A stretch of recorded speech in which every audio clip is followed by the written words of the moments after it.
so satisfying. Hey folks, welcome back to the Restoration Couple, and in today's video we're going to be sharing with you the install, the final finishing touches to our beautiful maple worktops. All the cutting, as you can see here, we did in the last video. If you haven't checked that one out, go and head over and see all that happening. But today it's all about getting them bolted, finished, oiled and ready. Stick around and we'll make a start.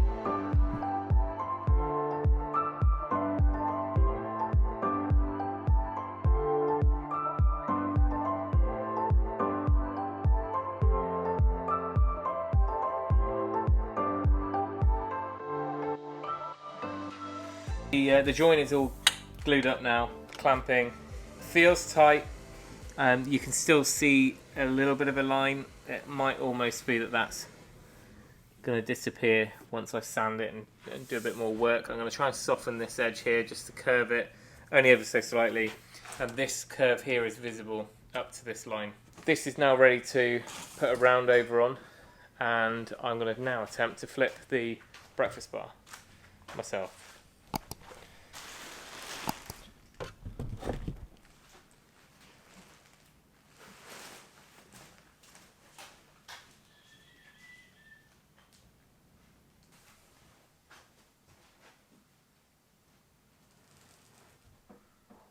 Right, I've been going over this really carefully to get a nice finish.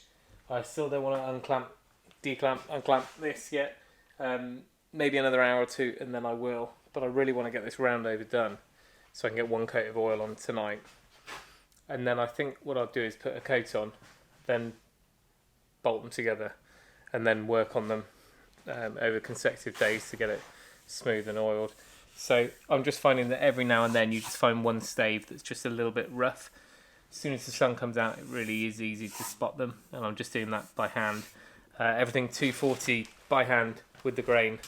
Definitely a pet hate of mine when you're in a pub or a restaurant and you look down at the dining table and you can just see millions of little swirl marks from whoever sanded it with a random orbital sander. So I would definitely suggest, if you can, just hand finish it. Because even if you go on the finest grit on a random orbital sander, you still get those swirls.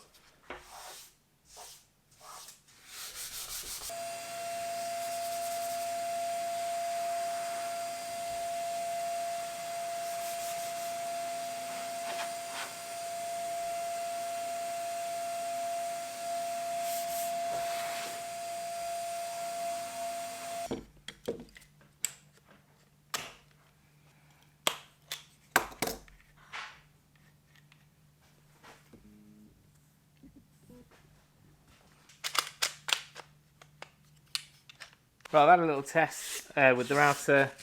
I went for the smaller round over. That's what it looks like. You probably can't tell.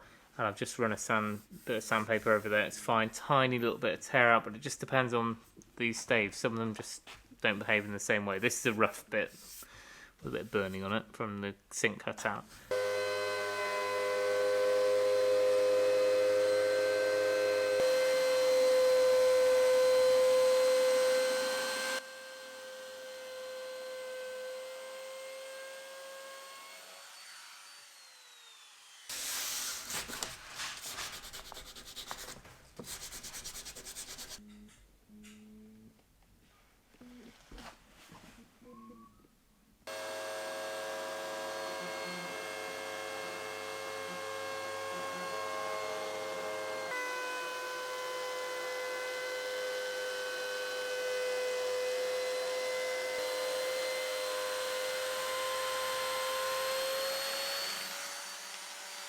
Right, it's now time to see how we did. Pretty sure it's been long enough. Wood glue dries pretty quick, doesn't it? He says. Yeah, it's gone hard. That's fine. It's all good. Let's see how good we can get this joint.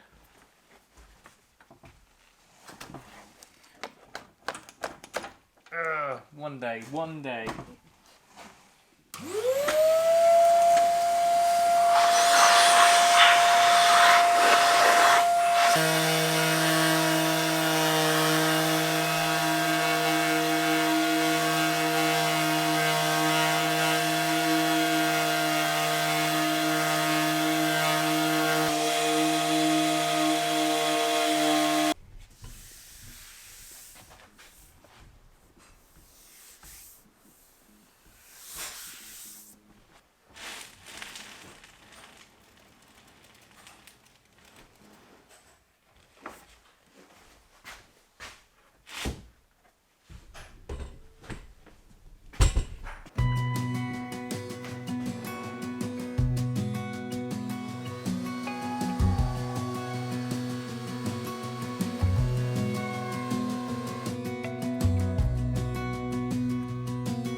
Morning everyone, back again for a little Saturday install this time.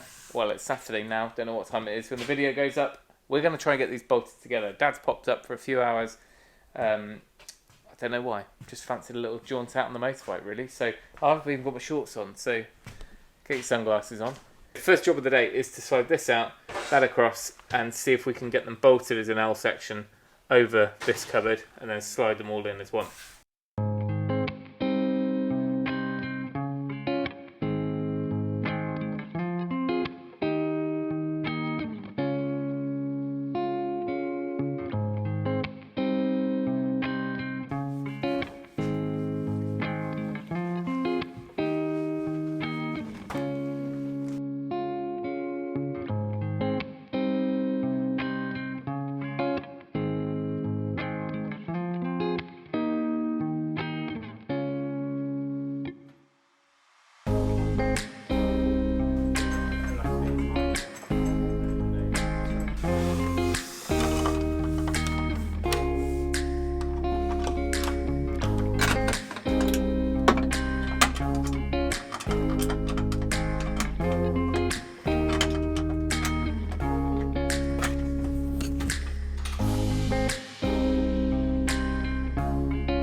Well, I have been over now and sanded everything down. It is silently smooth, but we've still got a little bit of routing to do. So you remember when I said I stopped this round over here early because I didn't want to overshoot? Because imagine if you overshot that corner, how terrible it would look. So both of these are stopped early. I'm now going to risk it by putting the router on here, hit the corner and come up, and then I'll hand finish it into a neat little mitre in the corner. The join has come up okay. I've sanded that smooth now. It's not perfect, but I think once the finish is on there, for a butt join, it's as good as it's going to get. You can see that white there. That's just a tiny bit of glue I've just sanded in, so that'll dry clear.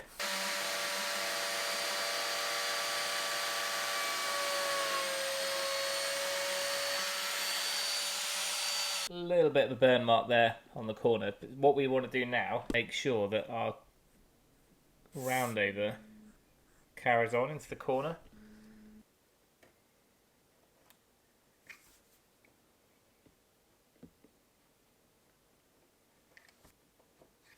Alright, no more than that.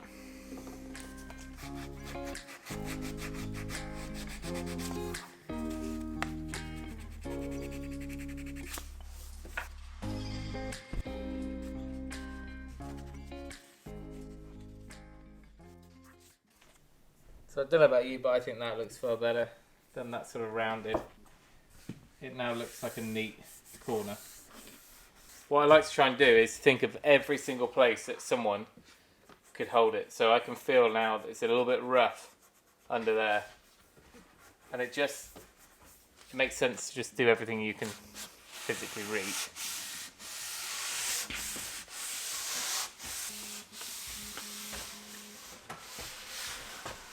I'm definitely happy with that now. I do understand that it will not last forever. This smooth unmarked finish with 3 kids, but you know, it's worth trying to get it right to start with, just so you guys can see it finished. No one else will appreciate it, but that's good. So we now got to dust it all down again. Bordering on obsessive now. That's good for me.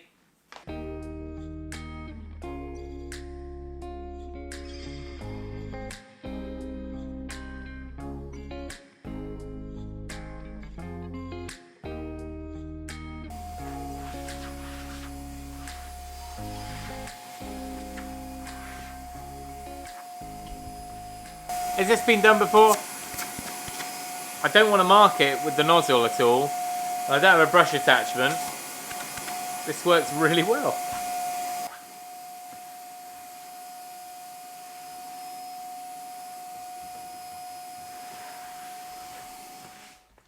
Unbelievable. Sort of lost the dog. Walking around calling her. She's fast asleep in the driver's footwell. Don't ignore me next time. I'm starting walking down the road for you. Right, let's get on with it. Second but not final coat.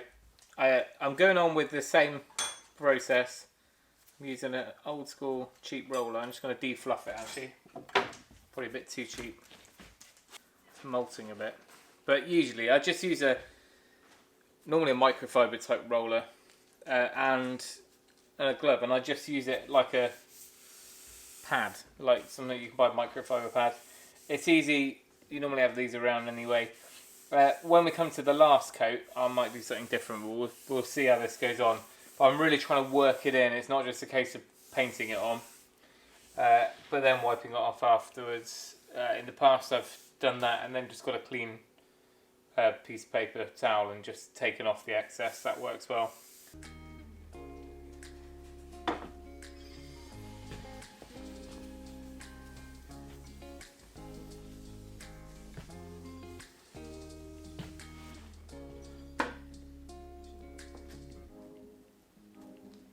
Well, it's not that easy, even when you've got really good lighting or sunshine, to get this looking good at the point of application. You see, streaks from me putting it on. I'm hoping that's going to dry pretty flat. But like I said, it'll be the final coat where I put even more work into it. Right, last little job on the worktops is the Upstands.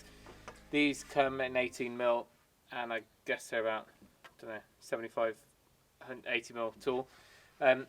With these, a bit like the worktop, there's always a good side and a bad side, and you can tell by feeling and also just checking to see where the knots are. This one's got a few more black marks in it, and I can tell that somebody along the line has picked that that's the back, because this side is much smoother. We'll still end up sanding it before we oil it anyway. But the first thing I'm going to do is just do a round over on the top edge to match the front.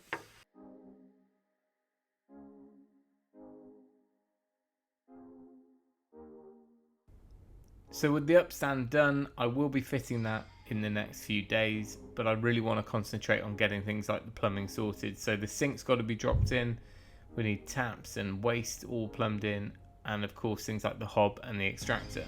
All of those things take an amount of time, which is kind of fussy time, where you're measuring stuff a dozen times and trying to get things nice and level and sealed, and so you don't have to ever think about them again. So that will be the next video, all the important stuff to make this a functioning kitchen.